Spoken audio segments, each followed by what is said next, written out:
All right, what's going on, everybody? So, wanted to keep going on this quest of trying to save any of you out there a little bit of hard-earned money, a little bit of aggravation on if you are thinking of investing in any kind of pistol chassis.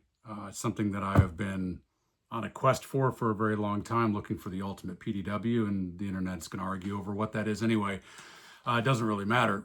But if you're thinking about buying one, if you've got one, maybe I can give you something that maybe you didn't think about. And so the quest that I've been talking about is chassis flex. And it's the term that I'm sure somebody else came up with it. It's a term that I've been using for a while, which is a very common thing that is happening with these companies that are putting out these chassis like a Roni, where you can slap the handgun into it really fast, relatively strong lockup, but what you're getting is an optic or a sighting system that is not slaved to the barrel of the gun. And so I got the old reliable here. This needs no introduction, AR-15, but this is probably what everybody has heard at some point in time. There you go, that wobble, right? And it's got to the point where there's a company that for the longest time has made the little red wedge that goes down right, sits underneath the rear takedown pin to try to stop that wobble. Well, the reality is it doesn't matter. It doesn't matter whatsoever if this little rattle trap of a gun does that, because my optic is slaved to the barrel, not the light. There we go, the barrel of the gun. And of course, there's still a reason why I don't want to rest the barrel of my gun on anything, and why a free floating barrel is better than the standard military style barrel. It's got everything clamped together, because barrel harmonics, and when you start to mess with that, you get a deviation in accuracy, or a deviation in point of aim, point of impact, right? But this is what we're going for, not in look, but this is the type of thing that we're going for when we need to take a pistol and put it in a chassis. And there's very few of them out there that, in my opinion, do that. So what we have is an optic that is part of the upper receiver. It's hard mounted to that upper receiver. We've got the barrel nut that is holding that barrel on. It's torqued down 35 to 45 foot-pounds, right? I'm not a gunsmith, but I believe that's what it is.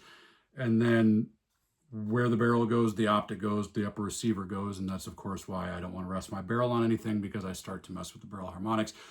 But I can get that zero. Point of aim, point of impact. Beautiful. All right, so that's the AR, and then we get into something like this guy here. So this is the Recover 2020 chassis. It's one of very few, in my opinion, that does it right.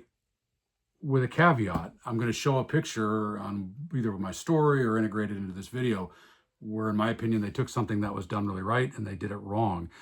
And so to do it right, I have an optic that is mounted to a slide, that is part of the gun that goes into the chassis, that is slaved to the barrel. And whether it was iron sights or a red dot, and it could be on a giant mount, but it's got to be hard mounted to it.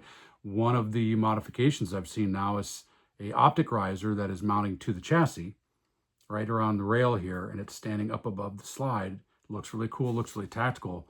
But in the video that I'm about to show you, hopefully I can show you why it's a bad idea. And so the best way to show it, no, normally on this thing, there is not a giant freaking Viz IR laser on it. But what I've got is I have a bore sight laser that's going to go down the barrel of the gun. And then I've got this chassis mounted laser, which would represent a iron sight or RDO sighting system, or hell, a Viz sighting system, or an IR sighting system.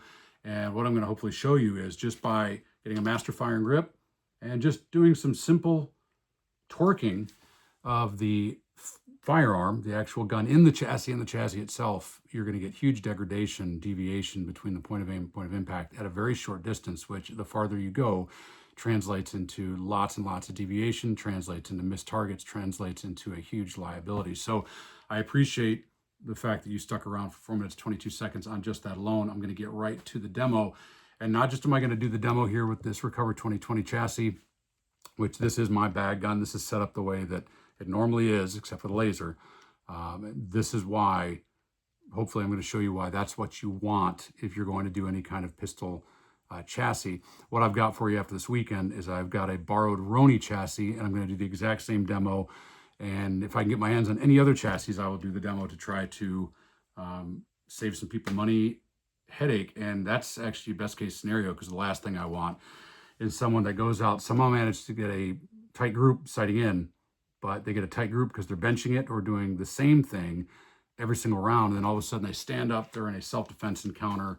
Aliens are coming down from space, rabid weasels, whatever. And as they start to torque, because they're laying in right side, left side, prone, whatever it might be, and now you're torquing that sighting system and barrel different. You send around, you miss and you get killed because of it or hurt because of it, or you hit the wrong person. And that would be an absolute tragedy. And we unfortunately see that all too well many days in our news stories around the country. So thanks for paying attention. I'm going to get to the laser test. And here's the thing.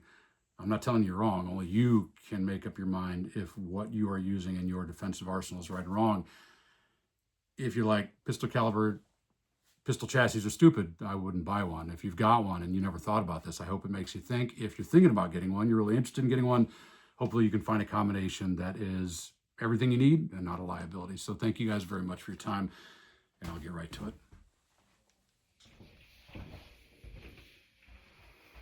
All right, everybody. So I am not filming from a crazy studio. I have the phone set up backed against a box of tannerite sitting on top of a 20mm ammo can, pointed at the whiteboard here. If you can see the hash marks over here, that's just for my reference and as a visual to hopefully show you some deviation. If it doesn't work, I'm going to have to film it again. But if you're seeing this, meant to work. So I've got the Glock 17 SBR. The laser that you're seeing on the whiteboard, that is a bore sight laser. So that's actually in the barrel. And then what I've got is I've got the IR-Vis hollow sun laser here, and I'm going to keep that in constant on. So take these lasers, don't really worry about where they're at, because all this is the representation of the optical plane and the ballistic trajectory, and a 0 would be the intersection of those two, whatever it is you choose. For me, generally, depending on the weapon, 50 yards, 25-10, handgun maybe, but generally 50 yards, even with a 9mm carbine. That's a whole ballistics discussion for another day. So just take notes. The right laser is the bore, left laser is the chassis mounted laser. So I'm going to step behind, get in line, and we'll hopefully show you some data here. All right, so I've got the right laser, which is the bore, on the cross there, and then you can see about, just a little bit past 2 dashes to the left. That's where, without torquing the chassis in any way, shape, or form, that is where my simulated optic would be. As I start to add tension, now you're going to see both move, of course, but now you notice that jump and then a release. So to the left of the second dash, I torque it. And I'm not really torquing terribly hard, but you can see that deviation. Now up, okay, back down, there's no torque. There you go, some torque. Back down, there's some downward torque. And these are also right, left, right, down, up. Now that's not terribly crazy as far as force goes. That could easily be, if you're like, well, why would I be doing that with a gun? Well, because you're torquing on it, because you're running, moving, bobbing, weaving. You're using this thing real world. You are bracing it against cover. You are in right, left side. You're in supine. You took a hit. Maybe you have a couple nubs on your support hand, and so you're really trying to torque on that thing. So you can say, well, it's artificial what you're doing. Oh yeah, I'm intentionally torquing it to try to show you how much the difference between point of aim and point of impact is going to shift if you have a chassis mounted optic, iron sights, whatever it is, or vis laser. So if we were looking through this red dot, it doesn't matter what I am doing with the chassis because it's slave to the barrel. Wherever the laser, and if this was a laser, just like that AR-15 upper receiver wobbling around, it doesn't matter what I do to the chassis. If my red dot is on the target, my bore is on the target, bore offset and all that stuff, notwithstanding. So when I get the Ronian, I'm going to do it. I'm going to try to find a little bit better way to set this up, but I just wanted to get this out there because I've gotten a couple questions, and I do appreciate you guys actually taking the time to hopefully learn a little bit and maybe not make as many bad financial choices that I've made. So thanks. Appreciate it, guys.